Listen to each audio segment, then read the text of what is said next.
নমস্কাৰ বন্ধু-বান্ধৱীসকল। আজি মই এইটো ভিডিঅ'ৰ জৰিয়তে মাঘ মাহৰ বিশেষত্বৰ বিষয়ে ক'বলৈ ওলাইছোঁ। বন্ধু-বান্ধৱীসকল, মাঘ মাহত স্নান কেনেকৈ কৰিব লাগে, পূজা কেনেকৈ কৰিব লাগে, কি মন্ত্ৰ জপ কৰিব লাগে আদি সকলো জানিম এইটো ভিডিঅ'ৰ জৰিয়তে। বন্ধু-বান্ধৱীসকল, ভিডিঅ'টো ভাল লাগিলে লাইক এটা কৰি দিব আৰু চেনেলটো ছাবস্ক্ৰাইব কৰি দিব। বন্ধু-বান্ধৱীসকল, মাঘ মাহৰ প্ৰথম দিনটোৰ পৰাই মাঘ মাহৰ স্নান আৰম্ভ হৈ যায়।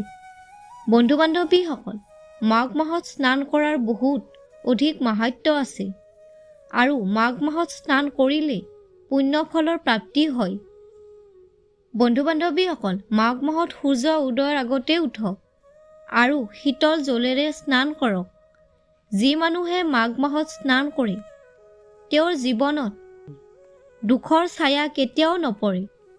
বন্ধু-বান্ধৱীসকল, মাঘ মাহত ৰাতিপুৱা সূৰ্য উদয়ৰ আগত উঠি গংগা জল পানীৰ লগত মিহলাই পূব ফালে মুখ কৰি স্নান কৰক আৰু মা গংগাৰ ধ্যান কৰি হৰ হৰ গংগে উচ্চাৰণ কৰি স্নান কৰক। বন্ধু-বান্ধৱীসকল, যদি আপোনালোকে এই ধৰণে স্নান কৰে তেতিয়াহ'লে আপোনালোকে মাঘ স্নানৰ সম্পূৰ্ণ ফল লাভ কৰিব। বন্ধু-বান্ধৱীসকল, মাঘ মাহৰ স্নান কৰাৰ পিছত ভগৱান শ্ৰীহৰিৰ পূজা বিধি বিধানেৰে কৰক আৰু মাঘ মাহৰ কথা শুনক। বন্ধু-বান্ধৱীসকল, মাঘ মাহত নিতৌ তুলসীক জল অৰ্পণ কৰি তুলসী কথা নিশ্চয় শুনক আৰু শ্ৰীমদ ভগৱদ গীতাৰ এটা অধ্যায় তুলসীৰ তলত বহি সদায় শুনক। বন্ধু-বান্ধৱীসকল, যদি আপোনালোকৰ ঘৰত তুলসী গছ নাই তেনেহ'লে যিকোনো স্থানত বহি শ্ৰীমদ ভগৱদ গীতাৰ এটা অধ্যায় মাঘ মাহত নিশ্চয় শুনক।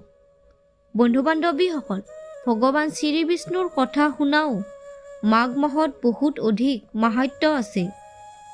বন্ধু-বান্ধৱীসকল, যদি আপোনালোকে মনতে বহুত দিনৰ পৰা কিবা আশা কৰি আছে যিটো আপোনালোকে পূৰণ কৰিব বিচাৰিছে তেনেহ'লে মাঘ মাহত স্নান কৰাৰ সমান একো নাই। বন্ধু-বান্ধৱীসকল, মাঘ মাহত সদায় ৰাতিপুৱা স্নান কৰাৰ পিছত মাঘ মাহৰ কথা নিশ্চয় শুনক। বন্ধু-বান্ধৱীসকল, মাঘ মাহত এনেকুৱা কৰিলে আপোনালোকৰ সকলো মনৰ কামনা পূৰ্ণ হ'ব। বন্ধু-বান্ধৱীসকল, মাঘ মাহত সদায় পক্ষীক দানা দিয়ক আৰু কোৱা হয় যেতিয়া পক্ষীয়ে সেই দানা চোবায় তেতিয়া আপোনালোকৰ মতি দান কৰাৰ সমান পুণ্যৰ প্ৰাপ্তি হয়।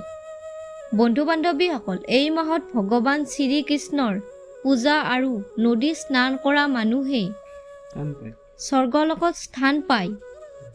বন্ধু-বান্ধৱীসকল, মাঘ মাহত পূজা পাঠ কৰিলে ভগৱান শ্ৰীহৰি ইমান প্ৰসন্ন নহয় যিমান স্নান কৰিলে হয়। বন্ধু-বান্ধৱীসকল, জীৱনৰ সকলো দুখ দুৰ্গতি নাশ কৰিবলৈ মাঘ মাহত এইখিনি নিয়ম পালন কৰক। মাঘ মাহৰ এনেকুৱা মাহাত্ম্য আছে যে গংগাৰ নাম লৈ স্নান কৰিলে গংগা স্নানৰ ফল লাভ হয়। বন্ধু-বান্ধৱীসকল, এই মাহত স্নান দান আৰু পূজা পাঠ কৰিলে জনম জন্মান্তৰ পাপ নাশ হয় আৰু যি মানুহে নিয়ম অনুসৰি এই মাহত গোটেই দিনটোত এবাৰ ভজন কৰে তেওঁ অতি সোনকালে ধনৱান হৈ যায়।